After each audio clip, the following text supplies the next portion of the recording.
پیارے نبی کریم جناب محمد مصطفیٰ صلی اللہ علیہ وآلہ وسلم کے دور میں کچھ یہودی مسلمان ہوئے، جن میں عبداللہ بن سلام رضی اللہ تعالیٰ عنہ بھی تھے۔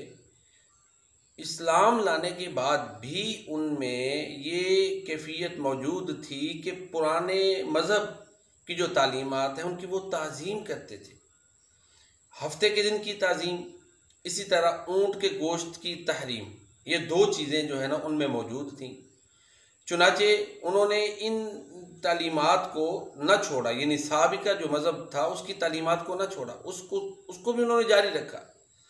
تو پھر اللہ تعالیٰ نے قرآن کریم کی سورہ بقرہ کی آیت نمبر 208 نازل فرمائی اور حکم دیا، یا ایھا الذین آمنوا ادخلوا فی السلم کافہ ولا تتبعوا خطوات الشیطان انہ لکم عدو مبین۔ اے ایمان والو، اسلام میں پورے کے پورے داخل ہو جاؤ اور شیطان کے قدموں کی پیروی مت کرو، بے شک وہ تمہارا کھلم کھلا دشمن ہے۔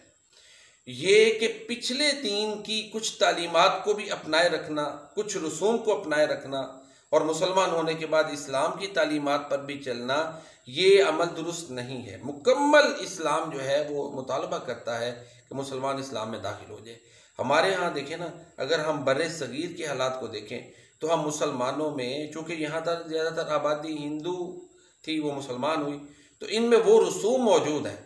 لہٰذا اس آیت مبارکہ کو اگر ہم سامنے رکھیں تو ہمیں اپنے اندر بہتری کی ضرورت ہے کہ عبادات کے نام سے کچھ چیزیں جو ہمارے اندر موجود ہیں، اسی طرح شادی بیاہ کی رسموں میں کچھ چیزیں جو ہم وہ کرتے ہیں جو اسلامی تعلیمات میں نہیں۔ ہاں، یہ بھی ایک بہت بڑی حقیقت ہے کہ ہندو مذہب جو ہے اس میں اتنی طاقت تھی کہ جو بھی بر صغیر میں ایک نیا دین آتا اس کو اپنے اندر سما لیتے۔ یہ اسلام واحد دین ہے کہ جس نے جو ہے نا ہندوازم کو ڈیمیج کیا اور لوگ اسلام کی طرف آئے، بلکہ ہندوؤں میں ایسی تحریکیں پیدا ہوئیں کہ جنہوں نے اسلام سے متاثر ہو کر توحید کی جو ہے نا پرچار کی اور ان سے الگ ہوئے، جیسے یہ بابا گرو نانک اور اس طرح تھے۔ بہرحال یہ ہے کہ اسلام صرف یہ نہیں چاہتا کہ اللہ کی وحدانیت کو تو انسان مانے اور نبی کریم صلی اللہ علیہ وسلم کو اللہ کا رسول نہ مانے، قرآن کریم کو اللہ کا کلام نہ مانے۔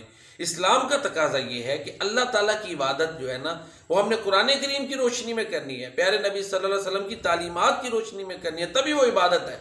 عبادت کے لیے شرط ہے کہ وہ نبی کریم صلی اللہ علیہ وسلم کی سنت کے مطابق ہو، اس کے مطابق عبادت بھی ہوگی، معاملات بھی ہوں گے، تبھی جو ہے نا اسلام کی عبادت کو عبادت مانا جائے گا، انسان کی عبادت کو عبادت مانا جائے گا۔ اسلام اسی عمل کو عبادت مانتا ہے جو اللہ کی رضا کے لیے ہو اور اللہ کے سامنے انتہائی عاجزی والا ہو اور نبی کریم صلی اللہ علیہ وسلم کی تعلیمات کی روشنی میں ہو۔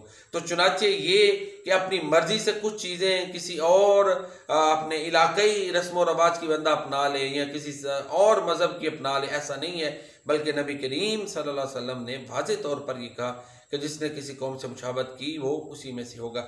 دیکھیں نا، جب اللہ کے پیارے نبی صلی اللہ علیہ وسلم مدینہ منورہ میں تشریف لائے تو کیا یہود مدینہ دیکھا کہ 10 محرم کا روزہ رکھتے ہیں؟ پوچھا کیوں روزہ رکھتے ہیں؟ انہوں نے کہا جی اس دن اللہ تعالیٰ نے موسیٰ علیہ السلام کو فرعون سے نجات دی تھی۔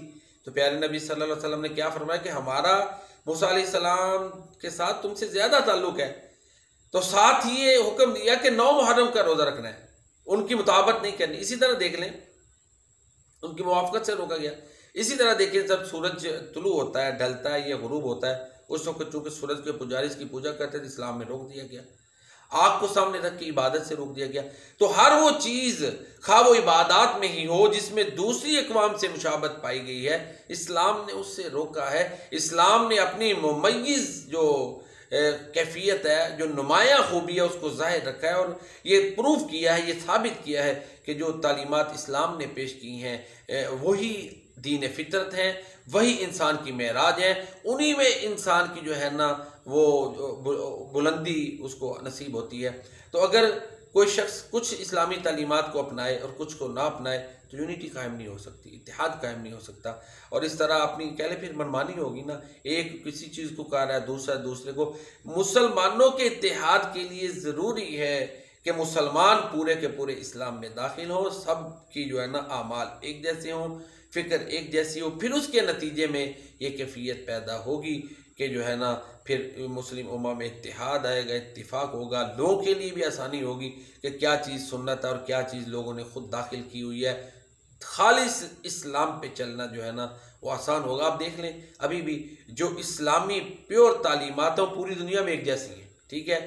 کچھ چیزیں جو کچھ علاقے میں پائی جاتی ہیں، کچھ علاقوں میں نہیں پائی جاتی، پھر ان کے بارے میں تحفظات پیدا ہو سکتے ہیں کہ جو مقامی ہیں، لوکل ہیں، وہ اس کے اوپر یہ سوالات پیدا ہوں کہ یہ مقامی اثرات تو نہیں ہے، جو یونیورسل چیزیں ہیں وہ اسلام نے پیش کی ہیں اور پوری دنیا میں ایک جیسی ہیں۔ 5 نمازیں ہیں، اوقات ایک جیسے ہیں، چند چیزوں میں اختلاف ہے، باقی نماز بھی تقریباً ایک جیسی ہے۔